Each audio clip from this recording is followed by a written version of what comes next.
AP మంత్రిపై ఓ NRI మహిళ తీవ్ర ఆరోపణలు చేశారు.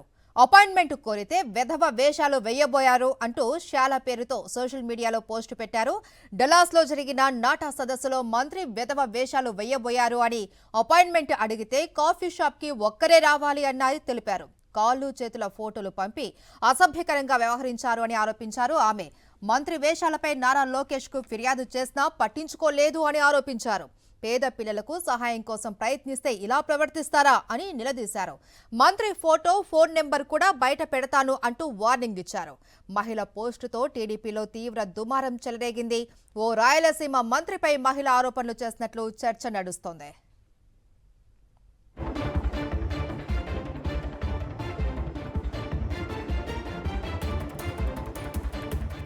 ఏపీ మంత్రిపై డల్లాస్లోని ఓ మహిళ చేసిన ఆరోపణలకు సంబంధించి మరింత సమాచారం మా ప్రతినిధి సతీష్ అందిస్తారు. సతీష్, మహేశ్వరి ఎవరా మంత్రి అనేటువంటి చర్చ ఆంధ్రప్రదేశ్ ఆ రాష్ట్రంలో ముఖ్యంగా తెలుగుదేశం పార్టీలో తీవ్రమైనటువంటి కలకలం రేపుతుంది. శైల అనేటువంటి మహిళ తన సోషల్ మీడియాలో కొన్ని కీలకమైనటువంటి పోస్టులు పెట్టారు. ఆంధ్రప్రదేశ్ ముఖ్యమంత్రి చంద్రబాబు కేబినెట్ లో ఉన్నటువంటి ఒక మంత్రి వేషాలు వేశారంటూ ఆమె పోస్టింగ్ పెట్టడం, ఆమె అపాయింట్మెంట్ కోసం ప్రయత్నించినప్పుడు ఆ మంత్రి కాళ్ళు చేతులకు సంబంధించినటువంటి ఫోటోలు పెట్టారని, అసభ్యకరంగా ప్రవర్తించారని, ఇది ఆత్మ గౌరవానికి సంబంధించినటువంటి సమస్య, సంఘ సేవ చేసేటువంటి ఆత్మగౌరవం చేసేవారి సమస్య అంటూ ఆమె తీవ్రంగా మండిపడ్డారు. నారా లోకేష్ దృష్టికి ఈ విషయాన్ని తీసుకెళ్లినప్పటికీ కూడా నారా లోకేష్ దీనిపైన స్పందించలేదని ఆమె మండిపడ్డారు. ముఖ్యంగా నాటా సమావేశాల సందర్భంలో వెళ్ళినటువంటి ఒక మంత్రి తన అపాయింట్మెంట్ కోరినప్పుడు తన టీం మొత్తం కూడా అపాయింట్మెంట్ కోరితే కేవలం వ్యక్తిగతంగా ఆమె ఒక్కరే రావాలని, అది కూడా కాఫీ షాప్ కి రావాలని మంత్రి కోరడం, నేను ఒక ప్రత్యేకమైనటువంటి కారణం చెప్పి తప్పించుకున్నాను.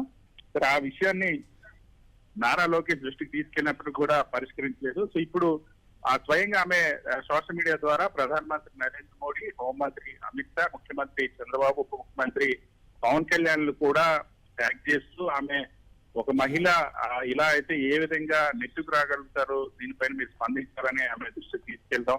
అదేవిధంగా నారా లోకేష్ ని ప్రశ్నించారు. నారా భువనేశ్వర్ కూడా ఆమె దృష్టికి తీసుకెళ్లేలాగా నారా భువనేశ్వర్ కూడా ప్రస్తావిస్తాం పోస్ట్ చేశారు. సో అయితే ఎవరి మంత్రి అన్న దానికి సంబంధించి తెలుగుదేశం పార్టీలో చర్చ జరుగుతోంది. తెలుగుదేశం పార్టీ ఇప్పటి వరకు దీనిపైన నోరు విప్పలేదు. సాక్షాత్తు కేబినెట్ లో ఉన్నటువంటి ఒక మంత్రి ఒక ఎన్ఆర్ఐ మహిళ పైన దురుద్దేశంగా మాట్లాడడం, చాట్ చేయడం అన్నది, ఆమె అపాయింట్మెంట్ కోరితే వ్యక్తిగతంగా కలవాలని ప్రస్తావన తీసుకురావడం అన్నది దాని తీవ్రమైనటువంటి ఆక్షేపణీయమైన అంశం. అయితే దీనికి సంబంధించి మాత్రం తెలుగుదేశం పార్టీ ఇప్పటివరకు నోరు విప్పలేదు. ప్రధానంగా రాయలసీమ ప్రాంతానికి సంబంధించినటువంటి ఒక మంత్రిగా తెలుగుదేశం పార్టీలో చర్చ జరుగుతుంది. ఎవరా మంత్రి అన్నది మాత్రం ఇంకా రివీల్ కాలేదు. ఆమె కూడా ఆ మంత్రి అవసరమైనప్పుడు ఆ మంత్రికి సంబంధించిన ఫోటోని, అదేవిధంగా ఆయనకు సంబంధించిన చాట్ ని, అదేవిధంగా ఏదైతే ఆమె ఫోన్ నెంబర్ ను కూడా, ఆ మంత్రికి సంబంధించిన ఫోన్ నెంబర్ కూడా నేను పెడతానంటూ కూడా వార్నింగ్ ఇచ్చారు. సో తక్షణమే ఆ మంత్రిపై చర్యలు తీసుకొని స్వయంగా నేరుగా నారా లోకేష్ ని మీ కేబినెట్ సహచరుడైనటువంటి మంత్రిపైన ఎందుకు యాక్షన్ తీసుకోవట్లేదు, మీ కేబినెట్ ఎప్పుడు క్లీనప్ చేస్తారంటూ కూడా ఆమె ప్రస్తావించారు. పేద పిల్లలకు సేవ చేయాలని ఆలోచనతో ఉంటే ఇటువంటి వ్యవహారాలు చేస్తారంటూ ఆమె నిలదీశారు. సో ఇప్పటికే తెలుగుదేశం పార్టీకి సంబంధించినటువంటి నాయకులు మహిళల పట్ల ఎంత జుగుప్సాకరంగా ప్రవర్తిస్తారు, అనేక వీడియోలు కూడా స్వయంగా తెలుగుదేశం పార్టీ ఎమ్మెల్యేలు మహిళల్ని లోబర్చుకోవడం, మహిళల్ని వేధించడం, మహిళలను రోడ్డు మీద కొట్టించడం, ఇలాంటివన్నీ కూడా తెలుగుదేశం పార్టీ, జనసేన పార్టీకి ఎమ్మెల్యేలు ఉదంతాలు వచ్చినట్టు ఇప్పటి వరకు ఒక్కరిపైన కూడా యాక్షన్ తీసుకోలేదు.